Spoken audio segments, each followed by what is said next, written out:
Hello friends, welcome to my YouTube channel Rajeev education academy. आज हम पढ़ेंगे रासायनिक समीकरण को संतुलित कैसे करते हैं। लेकिन सबसे पहले हम यह समझेंगे कि संतुलित रासायनिक समीकरण होता क्या है। हमारे पास यहाँ पर संतुलित रासायनिक समीकरण की डेफिनेशन है। ऐसा रासायनिक समीकरण जिसमें अभिकारकों की परमाणु संख्या तथा उत्पाद की परमाणु संख्या बराबर होती है, संतुलित रासायनिक समीकरण कहलाता है। अब हम बात करेंगे कि यहाँ पर अभिकारक और उत्पाद क्या होता है, तो इसके लिए हम समीकरण से समझेंगे। यहाँ पर हाइड्रोजन और ऑक्सीजन ऐसे दो पदार्थ हैं जो अभिक्रिया में भाग ले रहे हैं और यही पदार्थ अभिकारक कहलाते हैं। अब उत्पाद क्या होता है, तो इन अभिकारकों की अभिक्रिया से जो पदार्थ बनता है उसे उत्पाद कहते हैं। मतलब हाइड्रोजन ऑक्सीजन आपस में अभिक्रिया करके जल का निर्माण करते हैं और यही जल इस अभिक्रिया का उत्पाद कहलाता है। तो ऐसा समीकरण जिसमें अभिकारक की परमाणु संख्या और उत्पाद की परमाणु संख्या बराबर हो, संतुलित रासायनिक समीकरण कहलाता है। अब जो समीकरण है वो संतुलित क्यों होना चाहिए, हम यह भी समझ लेते हैं। तो यह द्रव्यमान संरक्षण का नियम कहता है, किसी भी रासायनिक अभिक्रिया में द्रव्यमान न तो बनाया जा सकता है और न ही नष्ट किया जा सकता है। यह केवल एक रूप से दूसरे रूप में परिवर्तित होता है। इसीलिए जो भी समीकरण होता है वो संतुलित ही होता है, बस वह एक रूप से दूसरे रूप में परिवर्तन होता है। हमारे पास यहाँ पर एक असंतुलित समीकरण है, इसे हमें संतुलित करना है, क्योंकि द्रव्यमान संरक्षण के नियम के अनुसार कोई सा भी समीकरण संतुलित होना चाहिए। तो हमारे पास यहाँ पर हाइड्रोजन और ऑक्सीजन इस अभिक्रिया के अभिकारक है और ये जो जल बना है, मतलब हाइड्रोजन और ऑक्सीजन जब आपस में अभिक्रिया करते हैं तो जल का निर्माण करते हैं और यही जल इस अभिक्रिया का उत्पाद होगा। संतुलित समीकरण में होता क्या है कि अभिकारक की परमाणु संख्या और उत्पाद की परमाणु संख्या बराबर होना चाहिए। तब हम यहाँ पर देखते हैं कि हाइड्रोजन की परमाणु संख्या 2 है अभिकारक में और ऑक्सीजन की परमाणु संख्या भी 2 है। अब हम उत्पाद में देखेंगे तो यहाँ पर हाइड्रोजन की परमाणु संख्या भी 2 है, लेकिन ऑक्सीजन की जो परमाणु संख्या वो 1 है और अभिकारक में 2 है। तो हम यहाँ पर उत्पाद में भी ऑक्सीजन की परमाणु संख्या 2 करेंगे, तो अब यहाँ पर हम 2 नहीं लगा सकते क्योंकि जल का सूत्र H2 होता है, इसलिए हम 2 यहाँ पर लगाएंगे तो हमारे पास यहाँ पर आ जाएगा। तो ये जो 2 है ये ऑक्सीजन की परमाणु संख्या को दर्शाता है, तो यहाँ पर ऑक्सीजन की परमाणु संख्या 2 हो गई। लेकिन ये जो 2 है ये हाइड्रोजन की परमाणु संख्या को भी दर्शाता है। तो अब यहाँ पर हाइड्रोजन की परमाणु संख्या कैसे कम करेंगे, ये 2 और इस 2 का गुणा करेंगे तो यहाँ 4 हो जाएगा। तो उत्पाद में हाइड्रोजन की जो परमाणु संख्या है वो 4 है, लेकिन अभिकारक में हाइड्रोजन की परमाणु संख्या 2 है। अब इसे भी हमें 4 करना है, तो यहाँ हाइड्रोजन का जो सूत्र होता है वो H2 होता है, मैं H4 नहीं कर सकता, इसलिए मैं 2 यहाँ पर लगा दूंगा। तो अब यहाँ पर 2 दूनी 4, तो हाइड्रोजन की परमाणु संख्या यहाँ पे भी 4 हो गई और यहाँ पे भी 4 हो गई। अभिकारक में ऑक्सीजन की परमाणु संख्या 2 है और यहाँ उत्पाद में भी ऑक्सीजन की परमाणु संख्या 2 है। इस प्रकार यह एक संतुलित समीकरण है। इसे हम यहाँ पर सिंबल के साथ समझ लेते। हाइड्रोजन की परमाणु संख्या अभिकारक में 4, तो उत्पाद में भी हाइड्रोजन की परमाणु संख्या 4, अभिकारक में ऑक्सीजन की परमाणु संख्या 2, उत्पाद में ऑक्सीजन की परमाणु संख्या 2, टोटल हो गई हमारे पास परमाणु संख्या 6 और उत्पाद में भी टोटल परमाणु संख्या 6। मतलब अभिकारक की परमाणु संख्या भी 6 है और उत्पाद की परमाणु संख्या भी 6 है। इस प्रकार यह एक संतुलित समीकरण हो गया। इस समीकरण में अभिकारक मतलब बाएं तरफ हाइड्रोजन के 4 परमाणु और ऑक्सीजन के 2 परमाणु है, हाइड्रोजन के 4 परमाणु और ऑक्सीजन के 2 परमाणु, और उत्पाद मतलब दाएं तरफ हाइड्रोजन के 4 परमाणु और ऑक्सीजन के 2 परमाणु है और उत्पाद दाएं तरफ भी हाइड्रोजन के 4 परमाणु और ऑक्सीजन के 2 परमाणु है, इसलिए संतुलित रासायनिक समीकरण है। अब किसी भी समीकरण को संतुलित करने के लिए हमें उस तत्व की संयोजकता ज्ञात होना चाहिए। यहाँ पर जो ऑक्सीजन की संयोजकता है वो 2 है और हाइड्रोजन की परमाणु संख्या 1 है। मतलब ऑक्सीजन 2 हाइड्रोजन के साथ दोस्ती कर सकता है, मतलब रासायनिक बंध बना सकता है। तो अब हम बात करेंगे कि संयोजकता क्या होती है। अब हमारे पास यहाँ पर संयोजकता है, मतलब संयोजकता किसे कहते हैं, तो किसी तत्व की वह क्षमता जिसके द्वारा एक परमाणु दूसरे परमाणु के साथ रासायनिक बंध बनाता है। यह किसी तत्व के परमाणु के सबसे बाहरी कोश में मौजूद इलेक्ट्रॉनों की संख्या से निर्धारित होती है, जिसे संयोजकता कहा जाता है। अर्थात किसी तत्व की संयोजकता ज्ञात करने के लिए हमें सबसे बाहरी कोश में मौजूद इलेक्ट्रॉनों की संख्या पता होना चाहिए, और यह संख्या हमें उस तत्व के इलेक्ट्रॉनिक विन्यास से पता होगी। मतलब हमें संयोजकता ज्ञात करने के लिए उस तत्व का इलेक्ट्रॉनिक विन्यास ज्ञात करना होगा। अब हम बात करेंगे कि इलेक्ट्रॉनिक विन्यास क्या होता है। किसी परमाणु में इलेक्ट्रॉनों के वितरण को इलेक्ट्रॉनिक विन्यास कहा जाता है। इलेक्ट्रॉनिक विन्यास एक परमाणु में इलेक्ट्रॉनों की व्यवस्था को दर्शाता है। यह दर्शाता है कि इलेक्ट्रॉन किस कक्षा और उपकक्षा में स्थित है। परमाणु संख्या के आधार पर किसी तत्व का इलेक्ट्रॉनिक विन्यास मतलब इलेक्ट्रॉनिक संरचना उस तत्व के परमाणु में इलेक्ट्रॉनों के वितरण को दर्शाता है। इसे बोर-बरी योजना के अनुसार व्यवस्थित किया जाता है, जिसमें 2n² सूत्र का उपयोग करके प्रत्येक कक्षा में अधिकतम इलेक्ट्रॉनों की संख्या निर्धारित की जाती है, जहां n कक्षा की संख्या है। अब हम इस फार्मूले से उस तत्व के इलेक्ट्रॉनिक विन्यास ज्ञात करेंगे, और यहाँ n का मतलब होता है कक्षा। इसके अनुसार हमें यह ज्ञात होगा कि पहली कक्षा में कितने इलेक्ट्रॉन होते हैं, दूसरी कक्षा में कितने इलेक्ट्रॉन होते हैं, तीसरी कक्षा में कितने इलेक्ट्रॉन होंगे। इस प्रकार हम विभिन्न कक्षाओं में निश्चित इलेक्ट्रॉनों की संख्या ज्ञात कर सकते हैं। अब हम बात करेंगे कि इलेक्ट्रॉनिक विन्यास कैसे बनता है। तो इलेक्ट्रॉनिक विन्यास ज्ञात करने से पहले हमें उस तत्व की परमाणु संख्या ज्ञात होना चाहिए। तो सबसे पहले हम बात करेंगे कि परमाणु संख्या क्या होती है। तो परमाणु संख्या, जिसे एटॉमिक नंबर बोला जाता है, किसी परमाणु के नाभिक में मौजूद प्रोटॉनों की संख्या होती है। यह संख्या किसी तत्व की पहचान होती है, क्योंकि हर तत्व के परमाणु में प्रोटॉनों की संख्या अलग अलग होती है। परमाणु संख्या को Z से दर्शाया जाता है। एक उदासीन परमाणु में प्रोटॉनों की संख्या इलेक्ट्रॉनों की संख्या के बराबर होती है। अर्थात किसी परमाणु के नाभिक में जितने प्रोटॉन होंगे उतने ही इलेक्ट्रॉन होते हैं, और प्रोटॉन भारी होने के कारण परमाणु के नाभिक में मौजूद होते हैं, और जो इलेक्ट्रॉन होते हैं वो हल्के होते हैं, और ये हल्के होने के कारण इस नाभिक के चारों ओर एक निश्चित कक्षा में घूमते हैं अपनी ऊर्जा के अनुसार। इसे भी हम आगे समझेंगे। दूसरा पॉइंट है मतलब इलेक्ट्रॉन विन्यास कैसे बनता है। तो पहला पॉइंट हमारे पास आ गया परमाणु संख्या। अब दूसरा हम पॉइंट समझेंगे कक्षाएं, कि कक्षाएं क्या होती है। तो परमाणु में इलेक्ट्रॉन विभिन्न ऊर्जा स्तरों में नाभिक के चारों ओर घूमते हैं, जिन्हें कक्षा या कोश कहा जाता है, क्योंकि इलेक्ट्रॉन का जो भार होता है वो नगण्य होता है, मतलब द्रव्यमान 0 के बराबर माना गया है। इसलिए हल्के होने के कारण यह इस नाभिक के चारों ओर घूमते हैं और एक निश्चित ऊर्जा लेकर। अब वो निश्चित ऊर्जा क्या होती है, अब हम यह समझ लेते हैं। तो यहाँ पर चौथा पॉइंट होता है इलेक्ट्रॉन वितरण। इलेक्ट्रॉनों को ऊर्जा के बढ़ते क्रम में कक्षाओं में भरा जाता है। पहली कक्षा में अधिकतम 2 इलेक्ट्रॉन, दूसरी कक्षा में 8 इलेक्ट्रॉन, तीसरी कक्षा में 18 इलेक्ट्रॉन और चौथी कक्षा में 32 इलेक्ट्रॉन हो सकते हैं। यहाँ पर K का मतलब पहली कक्षा, L का मतलब होता है दूसरी कक्षा, M का मतलब तीसरी कक्षा और N का मतलब चौथी कक्षा। और पहली कक्षा के लिए हम N के प्लेस पर 1 पुट करेंगे, यहाँ पर N के प्लेस पे 2 पुट करेंगे, तीसरी कक्षा में हम N के प्लेस पे 3 पुट करेंगे और चौथी कक्षा में N के प्लेस पर हम 4 पुट करेंगे। और इलेक्ट्रॉन वितरण का ज्ञात करने का जो हमारे पास फार्मूला होता है वो होता है 2n², और जहां n एक कक्षा की संख्या होती है। और चौथा पॉइंट होता है अष्टक नियम।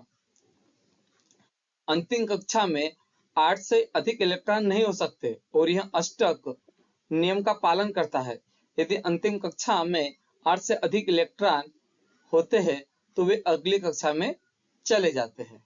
अब इस चारों नियम के अनुसार हम उस तत्व की संयोजकता ज्ञात कर लेंगे। अब हम यहाँ पर ज्ञात करेंगे कैल्शियम तत्व की संयोजकता। और कैल्शियम की संयोजकता ज्ञात करने के लिए हमें कैल्शियम का इलेक्ट्रॉन विन्यास ज्ञात करना होगा, और इलेक्ट्रॉन विन्यास ज्ञात करने के लिए हमें इलेक्ट्रॉनों का वितरण करना होगा, और इलेक्ट्रॉनों का वितरण ज्ञात करने के लिए हमारे पास फार्मूला होता है 2n²। यहाँ पर n का मतलब होता है कक्षाओं की संख्या। मतलब यदि हम पहली कक्षा की बात करें तो यहाँ पर हम n के प्लेस पर 1 पुट कर देंगे, और यहाँ पर 1 का स्क्वायर है और 1 का स्क्वायर 1 होता है, तो 1 का 2 के साथ गुणा करेंगे 2 आएगा। इसका मतलब है कि पहली कक्षा में 2 इलेक्ट्रॉन होने चाहिए। अब बात करेंगे हम दूसरी कक्षा की, तो यहाँ पर हम n के प्लेस पे 2 पुट कर देंगे, और 2 का स्क्वायर 4 होता है, और 4 का 2 के साथ गुणा करेंगे तो 8 आ जाएगा। इसका मतलब है कि दूसरी कक्षा में 8 इलेक्ट्रॉन होने चाहिए। अब बात करेंगे हम तीसरी कक्षा की, तो यहाँ पर n के प्लेस पर हम 3 पुट कर देंगे, और 3 का स्क्वायर 9 होता है, और 9 का हम जब 2 के साथ गुणा करेंगे तो 18 आएगा। इसका मतलब है कि तीसरी कक्षा में 18 इलेक्ट्रॉन होने चाहिए। इसी प्रकार चौथी कक्षा में 32 इलेक्ट्रॉन होने चाहिए। तो हम इस प्रकार इस फार्मूले से इलेक्ट्रॉनों का वितरण कर सकते हैं विभिन्न कक्षाओं में। अब यहाँ पर हम कैल्शियम की संयोजकता ज्ञात करेंगे, तो इसके लिए हमें कैल्शियम की परमाणु संख्या ज्ञात होना चाहिए। तो यहाँ पर कैल्शियम की परमाणु संख्या 20 होती है। परमाणु संख्या हम पहले ही पढ़ चुके हैं कि किसी तत्व के नाभिक में उपस्थित प्रोटॉनों की संख्या को ही परमाणु संख्या कहते हैं। अर्थात जितने प्रोटॉन होते हैं उतने ही इलेक्ट्रॉन होते हैं, और यही इलेक्ट्रॉन विभिन्न ऊर्जा के साथ कक्षाओं में घूमते हैं। तो हम यहाँ पर बात करेंगे पहली कक्षा की, तो पहली कक्षा में 2 इलेक्ट्रॉन होने चाहिए, तो हम यहाँ पर 2 इलेक्ट्रॉन ले लेंगे, 1 और 2। अब बात करेंगे हम दूसरी कक्षा की, तो दूसरी कक्षा में यहाँ पर होने चाहिए 8 इलेक्ट्रॉन, तो हम यहाँ पर 8 इलेक्ट्रॉन ले लेंगे, 1 2 3 4 5 6 7 और 8 इलेक्ट्रॉन ले लेंगे। अब बात करेंगे हम तीसरी कक्षा की, तो यहाँ पर तीसरी कक्षा में होने चाहिए 18 इलेक्ट्रॉन, लेकिन यहाँ पर 2 कक्षाओं में कुल हो गए 10 इलेक्ट्रॉन। पहली कक्षा में 2 और दूसरी में 8, टोटल हो गए 10 इलेक्ट्रॉन। और अब इसके पास 20 में से बचे कितने? 10 इलेक्ट्रॉन आ गए और 10 इलेक्ट्रॉन बचे। और तीसरी कक्षा में कितने इलेक्ट्रॉन होने चाहिए? 18, लेकिन बचे इसके पास 10। तो यह क्या करता है? पुनः अपना अष्टक कंप्लीट करता है, मतलब तीसरी कक्षा में भी 8 इलेक्ट्रॉन ही लेते हैं। तो हम यहाँ पर पूरा अष्टक कंप्लीट करने के लिए 8 इलेक्ट्रॉन ले लेंगे, 1 2 3 4 5 6 7 और 8। अब ये टोटल हो गए 18 इलेक्ट्रॉन। अब हमारे पास चौथी कक्षा आएगी, और चौथी कक्षा में यहाँ पर बचे मतलब 20 इलेक्ट्रॉन थे कैल्शियम के पास, 8 इलेक्ट्रॉन आ गए, बचे 2 इलेक्ट्रॉन। तो चौथी कक्षा में कितने इलेक्ट्रॉन आ जाएंगे? 1 और 2। तो ये हमारा इलेक्ट्रॉन विन्यास कहलाता है। मतलब पहली कक्षा में 2 इलेक्ट्रॉन, दूसरी में 8, तीसरी में भी 8 और दूसरी में 2। अब हम इलेक्ट्रॉन विन्यास से ज्ञात कर सकते हैं कैल्शियम की संयोजकता, क्योंकि संयोजकता क्या होती है हम ये भी समझ लेते हैं, क्योंकि हमने पहले पढ़ा है। यह किसी तत्व के परमाणु के सबसे बाहरी कोश में मौजूद इलेक्ट्रॉनों की संख्या से निर्धारित होती है। मतलब संयोजकता को कैसे निर्धारित किया जाता है हम ये समझ लेते हैं। इस कैल्शियम के बाहरी कोश में कितने इलेक्ट्रॉन है? 2, 1 और 2। अब इसे पुनः अष्टक कंप्लीट करना है अपना, क्योंकि पहली कक्षा में 2 इलेक्ट्रॉन आ गए, इसके बाद 8 आए, फिर वापस 8 आ गए। अब हम वापस 2 इलेक्ट्रॉन नहीं कर सकते, क्योंकि 8 के बाद हम 2 इलेक्ट्रॉन पे नहीं जा सकते। मतलब 8 के बाद या तो फिर वापस 8 होना चाहिए, या तो फिर 18 होना चाहिए। इलेक्ट्रॉन बढ़ते हुए कक्षा में जाना चाहिए। तो यहाँ पर अब 2 इलेक्ट्रॉन है। अब 2 इलेक्ट्रॉन, और हमें क्या पूर्ण करना? अष्टक पूर्ण करना। इसलिए इस बाहरी कोश में कितने इलेक्ट्रॉन होने चाहिए? 8। तो इसके लिए इसे कितने इलेक्ट्रॉन की आवश्यकता है? 6 और इलेक्ट्रॉन की आवश्यकता है, तब जाकर ये अष्टक कंप्लीट होगा। लेकिन किसी तत्व में इतनी क्षमता नहीं है कि हाँ इसे 6 इलेक्ट्रॉन दे दे, और इसमें भी इतनी क्षमता नहीं कि 6 इलेक्ट्रॉन ले ले। इसलिए क्या करता है? अपना अष्टक पूर्ण कंप्लीट करने के लिए, मतलब तीसरी कक्षा को पूर्ण कर लेता है, इसलिए बाहरी कोश में 2 इलेक्ट्रॉन को त्याग देता है। तो बाहरी कोश में, मतलब सबसे बाहरी कोश में मौजूद इलेक्ट्रॉनों का त्यागना या ग्रहण करना ही उस तत्व की संयोजकता कहलाती है। मतलब ये 2 इलेक्ट्रॉनों को त्याग देता है, इसलिए कैल्शियम की संयोजकता हो जाएगी 2। यदि यह अपना अष्टक कंप्लीट करने के लिए इलेक्ट्रॉन ग्रहण करता, तो वही उस तत्व के मतलब कैल्शियम की क्या हो जाती? संयोजकता हो जाती। और इसलिए 2 इलेक्ट्रॉन त्याग दे, क्योंकि यह अपने अक्रिय गैस मतलब अपने अष्टक को पूर्ण करता है। और इसका अष्टक तीसरी कक्षा में पूर्ण हो गया था, इसलिए चौथी कक्षा में जितने इलेक्ट्रॉन थे उसका त्याग कर दिया है। आई होप कि आपको समझ में आ गया होगा। अब यहाँ पर हम कुछ और तत्वों के इलेक्ट्रॉन विन्यास ज्ञात करते हैं, मतलब संयोजकता ज्ञात करते हैं। अब यहाँ पर हम कुछ और तत्वों की संयोजकता ज्ञात कर लेते हैं ताकि आपको क्लियर हो जाए कि किसी तत्व की संयोजकता कैसे ज्ञात की जाती है। तो सबसे पहले हम बात करेंगे यहाँ पर सोडियम की। सोडियम की परमाणु संख्या 11 होती है। अब हम इसका इलेक्ट्रॉन विन्यास ज्ञात करेंगे, इसके लिए हम इलेक्ट्रॉन संरचना बनाएंगे। तो सबसे पहले बात करेंगे हम पहली कक्षा की। तो पहली कक्षा में 2 इलेक्ट्रॉन होने चाहिए, तो हम यहाँ पर 2 इलेक्ट्रॉन ले लेंगे। अब बात करेंगे हम दूसरी कक्षा की, तो दूसरी कक्षा में 8 इलेक्ट्रॉन होने चाहिए, तो हम यहाँ पर 8 इलेक्ट्रॉन ले लेते हैं। 1 2 3 4 5 6 7 और 8 इलेक्ट्रॉन ले लेते हैं।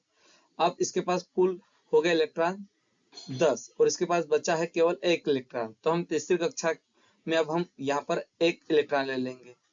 तो इसका इलेक्ट्रॉन विन्यास हो जाएगा हमारे पास 2 8 और 1। अब इसके बाहरी कोश में 1 इलेक्ट्रॉन है और इसे अष्टक पूर्ण करने के लिए 7 और इलेक्ट्रॉन चाहिए, लेकिन किसी तत्व में इतनी क्षमता नहीं है कि इसे 7 इलेक्ट्रॉन दे दे, इसलिए यह क्या करता है, इस 1 इलेक्ट्रॉन का त्याग कर देता है। इसलिए इसकी संयोजकता 1 हो जाएगी, क्योंकि बाहरी कोश में इलेक्ट्रॉनों का त्यागना या ग्रहण करना ही उस तत्व की संयोजकता कहलाती है। तो यहाँ पर सोडियम की संयोजकता 1 हो जाएगी। इसी प्रकार हम बात करेंगे मैग्नीशियम की। मैग्नीशियम की परमाणु संख्या यहाँ पर 12 होती है। तो पहली कक्षा में हो जाएंगे हमारे पास 2 इलेक्ट्रॉन, 1 और 2। दूसरी कक्षा की बात करेंगे तो इसमें हम ले लेंगे 8 इलेक्ट्रॉन, तो हमने यहाँ पर ले लिए 8 इलेक्ट्रॉन। अब इसके पास कुल 10 इलेक्ट्रॉन हो गए। अब बचे इसके पास 2 इलेक्ट्रॉन, तो हम यहाँ पर तीसरी कक्षा में ले लेंगे 2 इलेक्ट्रॉन, 1 और 2। तो मैग्नीशियम का इलेक्ट्रॉन विन्यास हो जाएगा 2 8 और 2। अब हमें मैग्नीशियम की संयोजकता ज्ञात करनी है। तो इसके बाहरी कोश में 2 इलेक्ट्रॉन है और इसे भी अपना अष्टक पूर्ण करने के लिए और 6 इलेक्ट्रॉन की आवश्यकता है, लेकिन ये 6 इलेक्ट्रॉन किसी तत्व से ले ही नहीं सकता, क्योंकि किसी तत्व में इतनी क्षमता नहीं है कि इसे 6 इलेक्ट्रॉन दे दे और ये 6 इलेक्ट्रॉन ग्रहण कर सके। इसलिए यह क्या करता है, अपने 2 इलेक्ट्रॉन त्याग देता है। इसलिए मैग्नीशियम की संयोजकता हो जाएगी 2। इसी प्रकार हम बात करेंगे एल्यूमिनियम की। एल्यूमिनियम का परमाणु संख्या होती है 13। तो पहली कक्षा में हम 2 इलेक्ट्रॉन लेंगे, दूसरी कक्षा में हमारे पास आ जाएंगे 8 इलेक्ट्रॉन, टोटल हो गए 10 इलेक्ट्रॉन। अब बात करेंगे हम तीसरी कक्षा की, तो इसके पास बचे 3 इलेक्ट्रॉन, क्योंकि पहली में 2 आ गए और दूसरी में 8 आ गए, टोटल हो गए 10। अब इसके पास कुल है 13, तो 10 आगे बचे 3 इलेक्ट्रॉन। तो हम तीसरी कक्षा में ले लेंगे 3 इलेक्ट्रॉन, 1 2 और 3। इस प्रकार एल्यूमिनियम का इलेक्ट्रॉन विन्यास हो जाएगा 2 8 और 3। अब इसे भी अष्टक पूर्ण करने के लिए 5 इलेक्ट्रॉन चाहिए, और ये 5 इलेक्ट्रॉन ले नहीं सकता, क्योंकि इसमें इतनी क्षमता नहीं है और किसी तत्व में इतनी क्षमता नहीं कि इसे 5 इलेक्ट्रॉन दे दे। इसलिए क्या करता है, ये 3 इलेक्ट्रॉन का त्याग करता है। इसलिए एल्यूमिनियम की संयोजकता हो जाएगी 3। इस प्रकार हम बात करेंगे अब फ्लोरीन की। फ्लोरीन का परमाणु क्रमांक होता है 9। तो पहली कक्षा की बात करेंगे तो हमारे पास आ जाएंगे इसके 2 इलेक्ट्रॉन, 1 और 2। अब दूसरी कक्षा की बात करेंगे तो यहाँ पर पहली कक्षा में 2 इलेक्ट्रॉन आ गए और दूसरी में होना चाहिए 8 इलेक्ट्रॉन, बचे इसके पास 7 इलेक्ट्रॉन, क्योंकि 2 पहली कक्षा में आ गए। तो दूसरी कक्षा में आ जाएंगे 7 इलेक्ट्रॉन, 1 2 3 4 5 6 और 7। तो फ्लोरीन का इलेक्ट्रॉन विन्यास हो जाएगा 2 और 7। अब इसे बाहरी कोश में इसके कितने इलेक्ट्रॉन है, 7।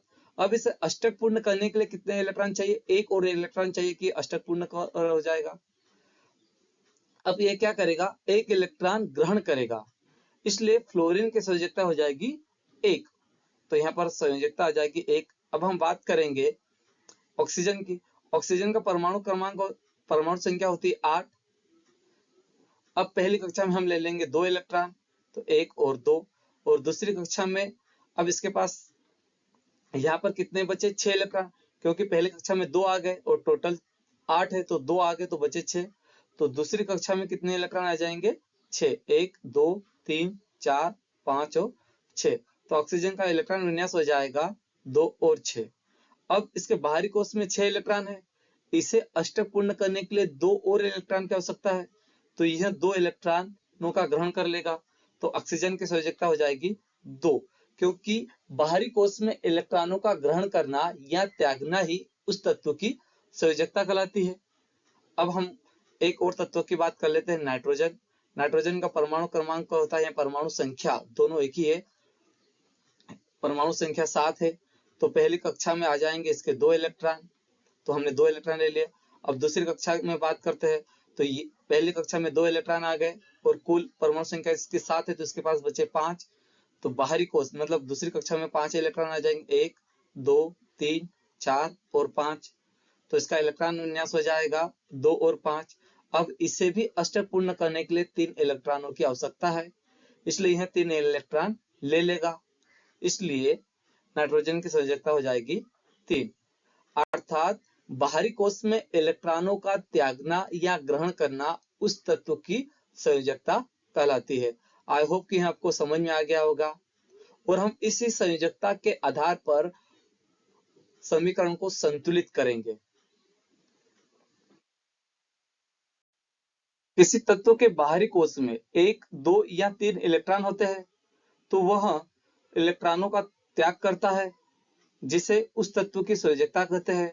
और यदि इलेक्ट्रॉन के बाहरी कोश में 5, 6 या 7 इलेक्ट्रॉन होते हैं, तो वह तत्व अपना अष्टक पूर्ण करने के लिए इलेक्ट्रॉन ग्रहण करता है, जिसे उस तत्व की संयोजकता कहते हैं। अर्थात इलेक्ट्रॉन का लेना या देना उस तत्व की संयोजकता कहलाती है। धातु इलेक्ट्रॉन त्यागती है, इसलिए वह धन आयन कहलाती है, और अधातु इलेक्ट्रॉन ग्रहण करती है, इसलिए वह ऋण आयन कहलाती है। अब हम यह समझेंगे कि संयोजकता का उपयोग कर किस प्रकार सूत्र लिखा जाता है। तो आइए इसे भी हम समझ लेते हैं। तो यहाँ पर सोडियम है Na, इसकी संयोजकता 1 होती है, और ऑक्सीजन है, इसकी संयोजकता 2 होगी। अब हम सूत्र लिखेंगे, तो जो ऑक्सीजन की संयोजकता है 2, वो सोडियम के साथ लिखी जाएगी, और जो सोडियम की संयोजकता है 1, वो ऑक्सीजन के साथ लिखी जाएगी। मतलब इन्हें क्रॉस में लिखा जाता है, तो हमारे पास आ जाएगा Na2O1।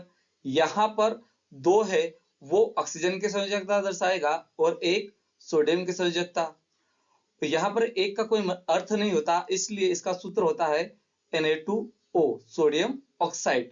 ये दर्शाता है कि ऑक्सीजन की 2 संयोजकता है और सोडियम की 1 संयोजकता है। और दूसरी चीज, इसमें जो धातु होता है उसे पहले लिखा जाता है और अधातु को बाद में। सोडियम धातु है, इसलिए सोडियम को आगे लिखा जाएगा, और ऑक्सीजन अधातु है, इसलिए ऑक्सीजन को बाद में लिखा जाता है। और अब हम बात करेंगे मैग्नीशियम। तो मैग्नीशियम की संयोजकता 2 होती है, और यहाँ पर ऑक्सीजन की भी संयोजकता 2 होती है। तो यहाँ पर अब हम इसे क्रॉस में लिखेंगे, तो ऑक्सीजन की संयोजकता मैग्नीशियम के साथ और मैग्नीशियम की संयोजकता ऑक्सीजन के साथ। तो यहाँ पर आ जाएगा Mg2O2। अब दोनों की संयोजकता समान है, इसलिए ये 2 से 2 कैंसिल भी हो सकता है, तो हमारे पास आ जाएगा मैग्नीशियम ऑक्साइड। जब दोनों की संयोजकता समान हो तो लिखने की आवश्यकता नहीं होती, या तो ये क्रॉस हो जाती है, तो हमारे पास सूत्र आ जाएगा MgO। इसी प्रकार हमारे पास एल्यूमिनियम की संयोजकता 3 है और ऑक्सीजन की संयोजकता 2। ऑक्सीजन की संयोजकता जो 2 है वो एल्यूमिनियम के साथ, और एल्यूमिनियम की संयोजकता ऑक्सीजन के साथ क्रॉस में लिखेंगे, तो हमारे पास आ जाएगा Al2O3। यह सूत्र हो जाएगा। ये 2 दर्शाता है कि ऑक्सीजन की संयोजकता 2 है, और यह 3 दर्शाता है कि ऑक्सीजन एल्यूमिनियम की संयोजकता 3 है। और धातु को पहले लिखा जाता है और अधातु को बाद में लिखा जाता है। इस प्रकार सूत्र लिखने का नियम है। आई होप कि आपको समझ में आ गया होगा। अब हम समीकरण को संतुलित करेंगे। अब हमारे पास प्रश्न है, निम्न अभिक्रिया के लिए संतुलित रासायनिक समीकरण लिखिए एवं प्रत्येक अभिक्रिया का प्रकार बताइए। हमारे पास इस प्रश्न में टोटल 4 शब्द समीकरण दिए हैं, जिन्हें हमें पहले सूत्र समीकरण में लिखना है और फिर संतुलित करना है, और प्रत्येक अभिक्रिया का प्रकार भी बताना है। मतलब जो अभिक्रिया होती है वो संयोजन, वियोजन, ऊष्माक्षेपी, ऊष्माशोषी, विस्थापन, द्विविस्थापन प्रकार की होती है। तो हमें इन अभिक्रियाओं के नाम भी बताने हैं कि ये कौन सी अभिक्रिया है। तो हमारे पास पहला शब्द समीकरण है potassium bromide plus barium iodide. मतलब जब पोटेशियम ब्रोमाइड और बेरियम आयोडाइड आपस में अभिक्रिया करते हैं, तो पोटेशियम आयोडाइड और बेरियम ब्रोमाइड बनाते हैं। अब इस शब्द समीकरण को हम पहले सूत्र समीकरण में लिखेंगे और फिर संतुलित करेंगे। तो किसी भी शब्द समीकरण को सूत्र समीकरण में लिखने से पहले हमें उन तत्वों की संयोजकता पता होना चाहिए। तो यहाँ पर हम इन तत्वों की संयोजकता लिख लेते हैं, जिससे हमें इस शब्द समीकरण को सूत्र समीकरण में बनाने में आसानी हो। तो यहाँ पर है पोटेशियम, पोटेशियम का संकेत होता है K और इसकी संयोजकता होती है 1। यहाँ पर है ब्रोमाइड और ब्रोमाइड का संकेत होता है Br, मतलब ब्रोमाइड ही ब्रोमीन है। जब ब्रोमीन तत्व के रूप में रहता है तो ब्रोमीन पढ़ा जाता है, और जब ब्रोमीन किसी तत्व के साथ जुड़कर यौगिक बनाता है तो ब्रोमाइड पढ़ा जाता है। तो यहाँ पर ब्रोमाइड की संयोजकता 1 आ जाएगी। यहाँ पर है बेरियम, बेरियम का संकेत होता है Ba और इसकी संयोजकता होती है 2। यहाँ पर है आयोडाइड, आयोडाइड ही आयोडीन होता है। जब आयोडाइड आयोडीन मतलब तत्व के रूप में रहता है तो आयोडीन पढ़ा जाता है, और जब आयोडीन किसी यौगिक के साथ जुड़ जाता है तो आयोडाइड पढ़ा जाता है। तो यहाँ पर आयोडीन का संकेत I होता है और इसकी संयोजकता 1 होती है। अब हम इन संयोजकता के आधार पर इस शब्द समीकरण से सूत्र समीकरण बनाएंगे। तो हमारे पास सूत्र समीकरण आ जाएगा। यहाँ पर हमारे पास पोटेशियम ब्रोमाइड, तो पोटेशियम का संकेत K और ब्रोमाइड का संकेत Br, तो हमारे पास आ जाएगा KBr। अब यहाँ पर दोनों की संयोजकता क्या दी, यहाँ पर संयोजकता को क्रॉस में लिखा जाता है, लेकिन यहाँ पर दोनों की संयोजकता इक्वल है। पोटेशियम की संयोजकता भी 1 है और ब्रोमाइड की संयोजकता भी 1 है, तो यहाँ पर लिखने की कोई आवश्यकता नहीं होती जब दोनों की संयोजकता इक्वल हो उस टाइम पे। प्लस में बन रहा है बेरियम आयोडाइड, तो बेरियम के लिए होता है Ba और आयोडाइड के लिए होता है I, तो हमारे पास आ जाएगा BaI2। अब यहाँ पर बेरियम की संयोजकता 2 है, तो बेरियम की संयोजकता आयोडीन के साथ लिखी जाती है, इसलिए यहाँ पर 2 लगाया है, और आयोडीन की संयोजकता 1 को बेरियम के साथ लिखा जाता है। तो यहाँ पर 1 लिखा है लेकिन 1 को लिखने की कोई आवश्यकता नहीं है। इस प्रकार हमारे पास आ गया है BaI2। अब जब दोनों की अभिक्रिया से क्या बन रहा है, पोटेशियम आयोडाइड, तो हमने यहाँ पर पोटेशियम के लिए होता है K और आयोडाइड के लिए है I, तो यहाँ पर कर दिया है KI। यहाँ पे भी दोनों की संयोजकता इक्वल है, पोटेशियम की संयोजकता भी 1 है और आयोडाइड की भी संयोजकता 1 है, इसलिए यहाँ पर संयोजकता लिखने की आवश्यकता नहीं होती। प्लस में बन रहा है बेरियम ब्रोमाइड, अब बेरियम के लिए Ba और ब्रोमाइड के लिए Br, तो हमारे पास आ गया यहाँ पे BaBr2। अब यहाँ पर भी बेरियम की संयोजकता 2 है, तो बेरियम की संयोजकता ब्रोमाइड के साथ, तो हमने यहाँ पर 2 लगा दिया ब्रोमाइड के साथ, और ब्रोमाइड की संयोजकता 1 बेरियम के साथ, तो यहाँ पर 1 लिखा जाता है लेकिन 1 को लिखने की आवश्यकता नहीं होती। अब ये जो समीकरण है असंतुलित समीकरण है, क्योंकि ये जो हमारा बाया पक्ष होता है हमारा अभिकारक कहलाता है और दाया पक्ष हमारा उत्पाद कहलाता है। तो यहाँ पर अब देखोगे तो आयोडाइड जो है इसकी यहाँ पर परमाणु संख्या 2 है और उत्पाद में आयोडाइड की परमाणु संख्या 1 है। इस प्रकार ये असंतुलित समीकरण है, तो इसे हम संतुलित करेंगे। तो यहाँ पर मैं एक संतुलित समीकरण लिख लेता हूँ, मतलब जिससे आपको संतुलित समीकरण और असंतुलित समीकरण में डिफरेंट पता चल सके। अब हम इस समीकरण को संतुलित करेंगे। तो जैसे कि आप यहाँ पर हमारे पास अभिकारक में आयोडाइड की जो परमाणु संख्या वो 2 है और यहाँ पर उत्पाद में आयोडाइड की परमाणु संख्या 1 है। तो अब हम इसे इक्वल करेंगे, तो मैं यहाँ आयोडाइड के नीचे 2 नहीं लगा सकता, क्योंकि जो पोटेशियम की संयोजकता है वो 1 होती है, मतलब पोटेशियम केवल एक ही आयोडाइड के साथ दोस्ती कर सकता है, 2 के साथ नहीं कर सकता। यदि आयोडाइड की परमाणु संख्या बढ़ेगी तो पोटेशियम की परमाणु संख्या भी बढ़ेगी। इस प्रकार हम यहाँ पर 2 ले लेंगे। अब यहाँ पर आयोडाइड संतुलित हो गया है, क्योंकि अभिकारक में भी आयोडीन की परमाणु संख्या 2 हो गई, और ये 2 है ये आयोडाइड की परमाणु संख्या को भी दर्शाता है। तो इस प्रकार आयोडाइड संतुलित हो गया है। अब यहाँ पर आप देखोगे तो उत्पाद में जो पोटेशियम है इसकी अब यहाँ पर परमाणु संख्या 2 हो गई है और अभिकारक में पोटेशियम की परमाणु संख्या 1 है। अब हम इसे संतुलित करेंगे, तो इसके लिए मैं यहाँ पर 2 लगा दूंगा। यहाँ भी मैं के नीचे 2 नहीं लगा सकता, क्योंकि जो ब्रोमाइड की संयोजकता वो 1 है। इसका मतलब है कि ब्रोमाइड भी केवल एक ही पोटेशियम के साथ दोस्ती कर सकता है, 2 के साथ नहीं कर सकता। इसलिए हम 2 यहाँ पर लगाएंगे। इस 2 से क्या होगा कि यहाँ पर पोटेशियम की परमाणु संख्या भी 2 हो गई और ब्रोमाइड की परमाणु संख्या भी 2 हो गई। दोनों की संख्या बराबर है क्योंकि इनकी संयोजकता बराबर है। अभी जो 2 है ये ब्रोमाइड की परमाणु संख्या को भी दर्शाता है। तो अभिकारक में जो ब्रोमाइड की परमाणु संख्या 2 है और उत्पाद में आप देखोगे तो यहाँ पर ब्रोमाइड की परमाणु संख्या 2 है, ये भी बराबर है। और अभिकारक में बेरियम की परमाणु संख्या 1 है और उत्पाद में भी बेरियम की परमाणु संख्या 1 है। इस प्रकार ये असंतुलित समीकरण संतुलित बन गया है। अब हमें इस अभिक्रिया का प्रकार बताना है। तो ये जो समीकरण है ये द्विविस्थापन अभिक्रिया है। और द्विविस्थापन अभिक्रिया क्या होती है? ऐसी अभिक्रिया जिसमें आयनों का आदान प्रदान होता है। मतलब यहाँ पर पोटेशियम जो है अभिकारक में, इसने ब्रोमाइड को, जो ब्रोमाइड है उसे बेरियम को दे दिया है और बेरियम से जो आयोडीन है वो पोटेशियम ने ले लिया। मतलब अपने आयनों का आदान प्रदान कर दिया है। ब्रोमाइड बेरियम को दे दिया है यहाँ पर, और जो बेरियम के पास आयोडीन था वो यहाँ पर पोटेशियम ने ले लिया है।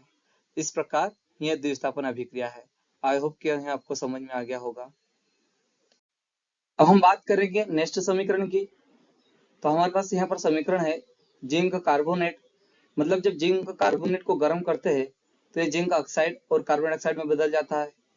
तो हमारे पास यहाँ पर शब्द समीकरण दिया है, इसे हमें सूत्र समीकरण में लिखना है।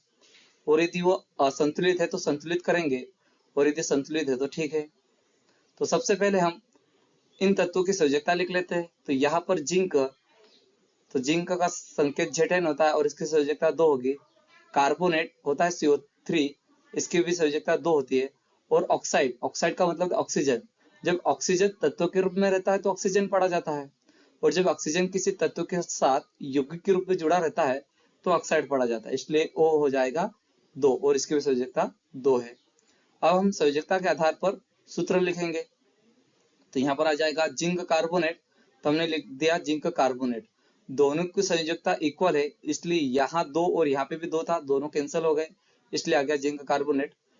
इसे गर्म करते तो जिंक ऑक्साइड बन रहा है, तो यहाँ पे भी दोनों की संयोजकता सेम होती है, इसलिए यहाँ पे भी 2 कैंसिल हो गया, तो जिंक ऑक्साइड। और प्लस में कार्बन डाइऑक्साइड CO2। मतलब यहाँ पे ऑक्सीजन की संयोजकता 2 है तो ये जिंक के साथ लिखी थी, और जिंक की संयोजकता भी 2 है तो ये भी ऑक्सीजन के साथ लिखी थी, और दोनों की संयोजकता कैंसिल हो जाती है जब इक्वल होते हैं। अब हम यह चेक करेंगे ये संतुलित है या नहीं। तो यहाँ पर आप देखोगे जिंक, तो अभिकारक में जिंक की परमाणु संख्या 1 है और उत्पाद में भी जिंक की परमाणु संख्या 1 है, इसलिए जिंक यहाँ संतुलित है। अब यहाँ पर देखोगे ये कार्बन है, तो कार्बन की यहाँ पर परमाणु संख्या 1 है और यहाँ पर भी कार्बन की परमाणु संख्या 1 है, इसलिए यहाँ भी संतुलित है। अब यहाँ पर ऑक्सीजन की परमाणु संख्या 3 है और यहाँ पर 1 ऑक्सीजन है और यहाँ पर 2, और टोटल 3 ऑक्सीजन। मतलब उत्पाद में भी ऑक्सीजन की परमाणु संख्या 3 और अभिकारक में भी परमाणु संख्या 3 है ऑक्सीजन की, इसलिए यह संतुलित समीकरण है। तो हम यहाँ पर लिख देंगे कि यह संतुलित समीकरण है। अब यह किस प्रकार का समीकरण है? तो यह अपघटन अभिक्रिया है, क्योंकि अपघटन अभिक्रिया क्या होती है? ऐसा समीकरण या अभिक्रिया जिसमें एक यौगिक टूटकर 2 या 2 से अधिक उत्पाद बनाता है, अपघटन अभिक्रिया कहलाती है। इसलिए अपघटन अभिक्रिया का प्रकार है। अब हम बात करेंगे नेक्स्ट समीकरण की। तो हमारे पास यहाँ पर हाइड्रोजन और क्लोरीन जब आपस में अभिक्रिया करते हैं तो हाइड्रोजन क्लोराइड बनाते हैं। यह भी एक शब्द समीकरण है, इसे भी हमें सूत्र समीकरण में लिखना है और संतुलित करना है। तो सबसे पहले हम इन तत्वों की संयोजकता लिख लेते हैं। तो हाइड्रोजन की संयोजकता 1, क्लोरीन की संयोजकता भी 1, दोनों की संयोजकता इक्वल है। अब हम इस शब्द समीकरण के अनुसार सूत्र लिखेंगे। तो यहाँ हाइड्रोजन का सूत्र होता है H2 प्लस क्लोरीन का सूत्र होता है Cl2, और यहाँ हाइड्रोजन क्लोराइड और दोनों की संयोजकता 1 होती है, इसलिए आ जाएगा HCl। आप देखोगे कि ये एक असंतुलित समीकरण है, क्योंकि यहाँ पर हाइड्रोजन 2 है और यहाँ पर हाइड्रोजन की परमाणु संख्या 1 है, इसलिए हम इसे संतुलित करेंगे। तो मैं एक समीकरण लिख लेता हूँ। अब इसे संतुलित करने के लिए यहाँ पर अभिकारक में जो हाइड्रोजन की परमाणु संख्या 2 है, तो मैं यहाँ उत्पाद में भी 2 लगा दूंगा। तो अब हाइड्रोजन की परमाणु संख्या भी 2 हो गई, और यहाँ अभिकारक में जो क्लोरीन है इसकी परमाणु संख्या भी 2 है, और ये जो 2 है ये इस क्लोरीन की परमाणु संख्या को भी दर्शाता है। तो क्लोरीन या क्लोराइड दोनों एक ही है, तो इसकी भी परमाणु संख्या 2 हो गई। इस प्रकार यह संतुलित हो गया है। और यह एक संयोजन अभिक्रिया है, क्योंकि संयोजन अभिक्रिया क्या होती है, जिसमें दो या दो से अधिक पदार्थ मिलकर एक पदार्थ का निर्माण करते हैं, उसे संयोजन अभिक्रिया कहते हैं। तो यह संयोजन अभिक्रिया का प्रकार है। अब हमारे पास इस प्रश्न का चौथा और लास्ट शब्द समीकरण है। तो हमारे पास समीकरण है मैग्नीशियम प्लस हाइड्रोक्लोरिक अम्ल। मतलब जब मैग्नीशियम और हाइड्रोक्लोरिक अम्ल आपस में अभिक्रिया करते हैं तो मैग्नीशियम क्लोराइड और हाइड्रोजन बनाते हैं। अब इस शब्द समीकरण को पहले हम शुद्ध समीकरण में लिखेंगे और फिर उसे संतुलित करेंगे। तो किसी भी शब्द समीकरण से सूत्र समीकरण बनाना हो तो हमें पहले उन तत्वों की संयोजकता पता होना चाहिए, जिससे हमारा जो सूत्र बने वो सही बने। तो यहाँ पर हम पहले इन तत्वों की संयोजकता लिख लेते हैं। तो यहाँ पर है मैग्नीशियम, तो मैग्नीशियम का संकेत होता है Mg और इसकी संयोजकता होती है 2। यहाँ पर है हाइड्रोक्लोरिक अम्ल, इसे हाइड्रोजन क्लोराइड भी पढ़ा जाता है, और जो हाइड्रोक्लोरिक अम्ल होता है वो हाइड्रोजन और क्लोराइड से मिलकर बनता है। तो यहाँ पर हम दोनों तत्वों की संयोजकता लिखेंगे। तो पहले लिखेंगे हाइड्रोजन, तो हाइड्रोजन की संयोजकता 1 होती है और क्लोराइड का संकेत Cl होता है और इसकी भी संयोजकता 1 होती है। अब हम इन संयोजकता के आधार पर इस शब्द समीकरण को सूत्र समीकरण में लिखेंगे और सूत्र समीकरण में इन संयोजकता को क्रॉस में लिखा जाता है। तो हमारे पास आ जाएगा यहाँ पर समीकरण, मैग्नीशियम है तो हमने यहाँ पर कर दिया मैग्नीशियम का Mg संकेत, प्लस में हाइड्रोक्लोरिक अम्ल, हाइड्रोक्लोरिक हाइड्रोजन और क्लोराइड से बनता है तो यहाँ पर कर दिया HCl। अब यहाँ पर हाइड्रोजन की भी संयोजकता 1 है और क्लोराइड की भी संयोजकता 1 है। जब दोनों की संयोजकता इक्वल हो तो लिखने की कोई आवश्यकता नहीं होती, मतलब एक से एक कैंसिल हो जाता है। तो हमारे पास आ जाएगा HCl। अब इनकी अभिक्रिया से बन रहा है मैग्नीशियम क्लोराइड, तो मैग्नीशियम का हमने लिख दिया Mg, तो यहाँ पर कर दिया Mg, और क्लोराइड का संकेत होता है Cl, तो हमने यहाँ पर कर दिया Cl। और मैग्नीशियम की यहाँ पर संयोजकता 2 होती है और संयोजकता को क्रॉस में लिखा जाता है, मतलब मैग्नीशियम की संयोजकता क्लोराइड के साथ लिखी जाती है तो हमने यहाँ पर कर दिया 2, और क्लोराइड की संयोजकता मैग्नीशियम के साथ लिखी जाती है तो जो क्लोराइड की संयोजकता 1 है, यहाँ Mg के पास यहाँ 1 लिखा होता है लेकिन 1 को लिखने की कोई आवश्यकता नहीं होती। इस प्रकार हमारे पास मैग्नीशियम क्लोराइड का सूत्र आ जाता है MgCl2, प्लस में बन रहा हाइड्रोजन, तो हाइड्रोजन का सूत्र होता है H2। अभी जो समीकरण है ये असंतुलित समीकरण है, और असंतुलित समीकरण क्या होता है, ये हमारा जो बाह्य पक्ष होता है ये हमारा अभिकारक कहलाता है और दाह्य पक्ष हमारा उत्पाद कहलाता है। तो अभिकारक में परमाणु संख्या और उत्पाद की परमाणु संख्या जब बराबर नहीं होती तो वह समीकरण असंतुलित समीकरण कहलाता है। तो यहाँ पर आप देखोगे तो हाइड्रोजन की जो परमाणु संख्या 1 है, अभिकारक में हाइड्रोजन की परमाणु संख्या 1 है और उत्पाद में हाइड्रोजन की परमाणु संख्या 2 है। इस प्रकार यह असंतुलित समीकरण है। तो अब हम असंतुलित समीकरण को संतुलित करेंगे। तो यहाँ पर हाइड्रोजन की जो परमाणु संख्या 2 है उत्पाद में, तो हम अभिकारक में भी हाइड्रोजन की परमाणु संख्या बराबर करेंगे। तो मैं यहाँ हाइड्रोजन के नीचे 2 नहीं लगा सकता क्योंकि क्लोराइड की जो संयोजकता वो 1 है। इसका मतलब है कि क्लोराइड एक ही हाइड्रोजन के साथ दोस्ती कर सकता है। यदि हाइड्रोजन की संख्या बढ़ती है तो क्लोराइड की संख्या भी उसी प्रकार बढ़ेगी।